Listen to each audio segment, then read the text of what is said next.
Salut à toutes et à tous, j'espère que vous allez bien. On se retrouve sur ma chaîne YouTube du coup pour une nouvelle vidéo cette semaine. Donc aujourd'hui, on va parler de la réelle structure du marché. Parce que oui, ce qu'il faut savoir, c'est qu'on a deux structures du marché. Il y a la structure du marché que vous voyez tous les jours. Du coup, on va faire directement au dessin, on attaque direct dans le dur. Donc tac, tac, tac, tac, tac, tac. Cette structure-là, qui est vraiment la structure basique que vous voyez tous les jours et que vous appliquez peut-être encore en ce moment, mais qui n'est pas la réelle structure du marché. Et on a la structure plus on va dire cohérente, qui est peut-être comme ça, comme ça, comme ça, comme ça, comme ça, comme ça, comme ça, comme ça, comme ça.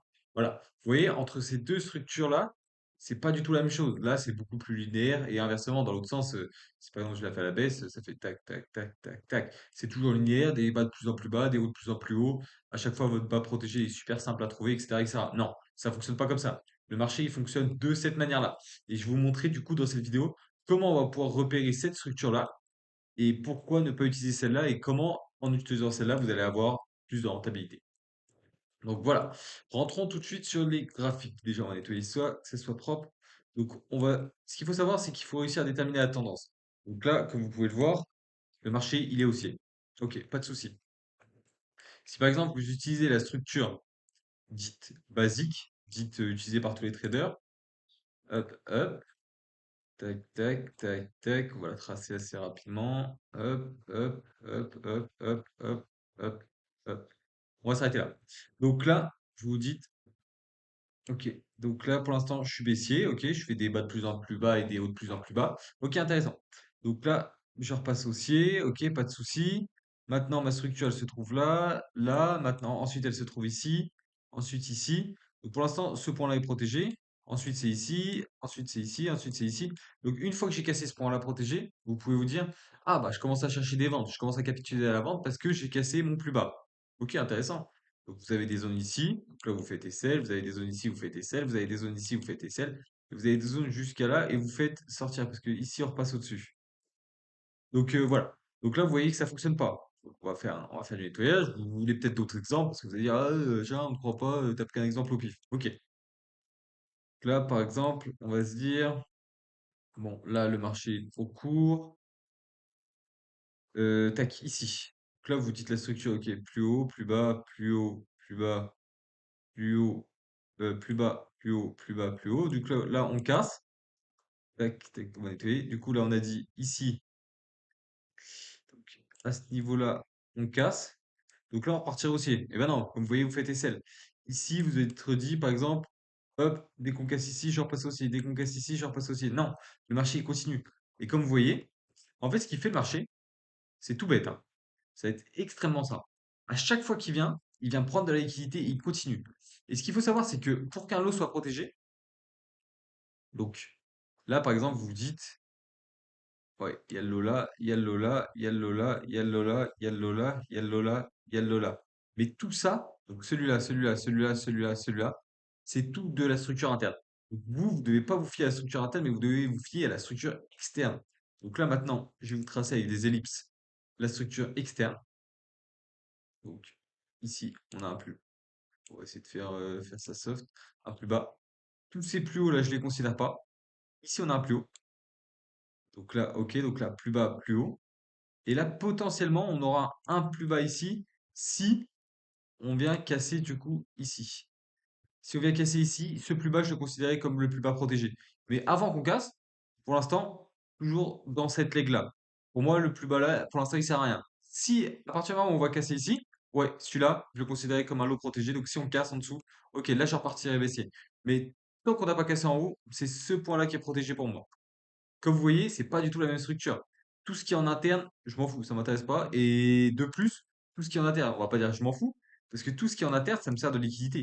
Comme vous avez vu peut-être ça, vous vous êtes dit, ok, là on casse des structures, là on a une autre structure qui casse, là on a une autre structure qui casse. Et là non. Moi je vais me dire justement, ok, tout ça je le considère comme de la liquidité. Si ça casse, ça m'intéresse parce que je sais que le prix aura de la force pour se retourner. Donc là, si je vous fais mon analyse par exemple, on va remettre les points bas et le point haut, avec les ellipses. Hop là, et hop là. Pour l'instant, on évolue là-dedans. Donc là, pour l'instant, moi, je chercherai des achats dans toutes ces zones. Je vais me dire, peut-être que c'est cette zone-là qui va tenir. Peut-être que c'est cette zone-là.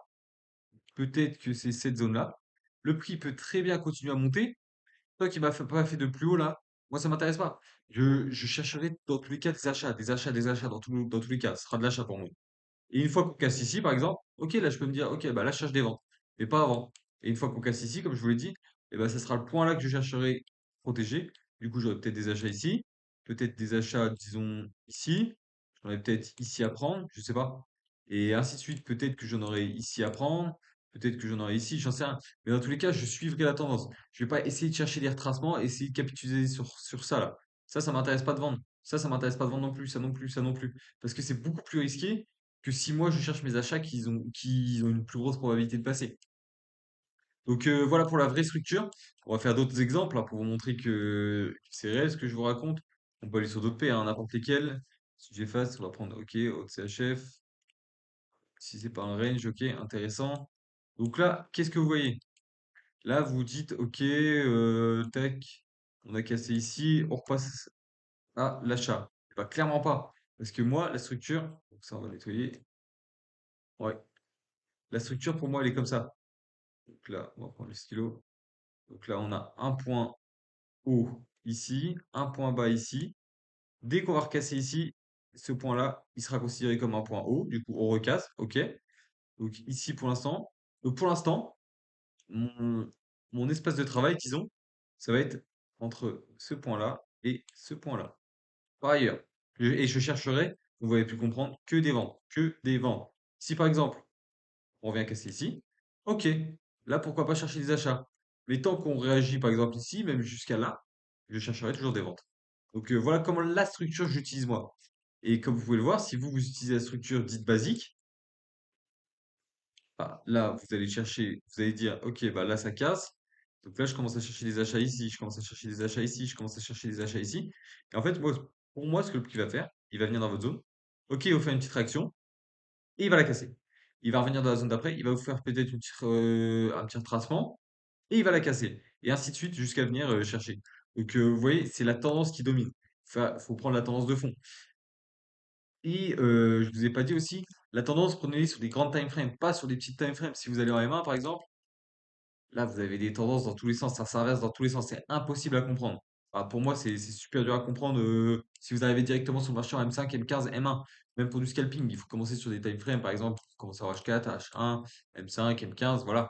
Mais commencez pas directement en M1, ça sert à rien. C'est beaucoup plus dur. Il y a une compréhension à faire de toutes les time frames les unes dans les autres. Il faut comprendre le daily qui va avec le H4, qui va avec le H1, qui va avec, etc., etc. C'est beaucoup plus dur que si vous tradez par exemple en daily, H4, H1. À la rigueur, vous cherchez votre confirmation M15. Il y a quoi? Il y a 4 timeframes à imbriquer. Alors que si vous allez en M1, bah, il y a beaucoup plus de timeframes. Il faut prendre en compte le M5, il faut prendre en compte le M1 aussi. Ça fait beaucoup. Donc pour commencer, moi je vous conseille d'utiliser ce schéma-là. Tac. Daily, H4, H1, M15 pour les confirmations. Donc voilà, on va trouver d'autres exemples de structure du coup pour vous montrer que c'est pas du charabia ce que je vous raconte et que le marché il réagit pas comme on peut vous le raconter. Bah ouais, ici, impressionnant. Donc là, la structure dite basique, c'est ça. Tac, tac, tac, tac.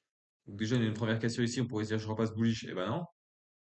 Ici, on pourrait se dire, hop, là, je casse, je repars bullish. Eh ben non. Ici, on pourrait se dire je casse ici, je repars bullish. Eh ben non. Etc., etc. Alors que si moi, j'applique la structure, tac, hop, je sais que je suis pour l'instant entre le point là et le point là. Ensuite, je sais que je passe entre ce point là et ce point là.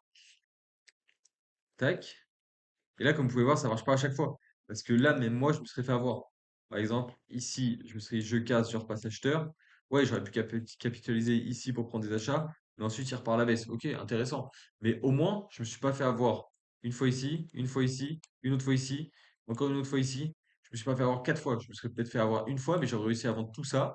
J'aurais réussi à vendre tout ça. Et j'aurais réussi à vendre tout ça aussi. Donc, comme vous voyez, ma structure est beaucoup plus intéressante. Donc, déterminez bien vos points bas et vos points hauts. Dans un premier temps, trouvez la bonne tendance de fond. Voilà. Ça, c'est assez simple. Vous savez que votre point là est là, votre point là est là, et tout le reste, c'est de la liquidité pour moi. C'est de la structure interne, structure interne, structure interne, structure interne. Et même si la structure interne, elle peut me donner un aperçu de où va aller le marché, utilisez vraiment pour l'instant que la structure externe. C'est ça qui va driver le marché et qui va pouvoir augmenter votre rentabilité en soi parce que vous aurez moins de SL et vous aurez une meilleure compréhension du marché. Comme vous pouvez le voir ici, par exemple, vous pouvez se dire, ah bah ça casse. Bah non, pour moi, ici, c'est juste de la liquidité. On met dans la liquidité, on réagit sur une zone. Qu'est-ce que le marché fait? Il commence à descendre. Et là, il break de la structure interne, il break de la structure interne, petit à petit. Il va peut-être faire quelque chose comme ça, revenir retester ici, pour continuer à descendre, retester ici pour continuer à descendre, tout en prenant des structures internes qui étaient peut-être comme ça. Vous dites, ah bah ça casse, je repars à l'achat. Ah bah non, là ça recasse dans l'autre sens, ah bah je repars à la vente.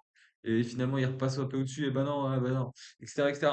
Donc là, vraiment, c'est là que vous faites piéger le plus. C'est là que vous prenez le maximum de SL. C'est quand vous tradez comme ça. Tradez plutôt comme ça. Tac, tac, tac, tac, tac, tac. Tout ça, c'est la même structure, parce qu'en plus grosse time frame, ce sera la même structure. Ensuite, vous tradez comme ça, tac, il fait ça, le prix monte un petit peu, il peut venir ici. Hop là, il refait un plus bas. Ok, maintenant vous considérez ce point-là, et ce point-là, bah, il est vacant, il peut descendre plus bas, il peut. On ne sait pas. Mais c'est ce point-là qui est fixe et qui est protégé. Ensuite, le prix va peut-être faire des choses comme ça. Hop là, il crée une semblante de tendance haussière. Il redescend, il remonte, il vous dit, ah bah là, vous dites, ah bah j'achète. Eh bah non, tant que vous n'êtes pas passé au-dessus de ça, vous passez pas acheteur. Vous êtes toujours vendeur pour target ce plus bas. Donc voilà, utilisez ça dans votre analyse. Vous allez voir, vous allez beaucoup mieux vous en sortir dans votre trading. Donc n'hésitez pas à rejoindre mon Telegram qui est dispo du coup dans la bio. Je donne pas mal de conseils, je donne des trades, je donne des setups, je donne pas mal d'infos. Et n'hésitez pas à liker et commenter si ça vous a plu. Allez, bisous l'équipe.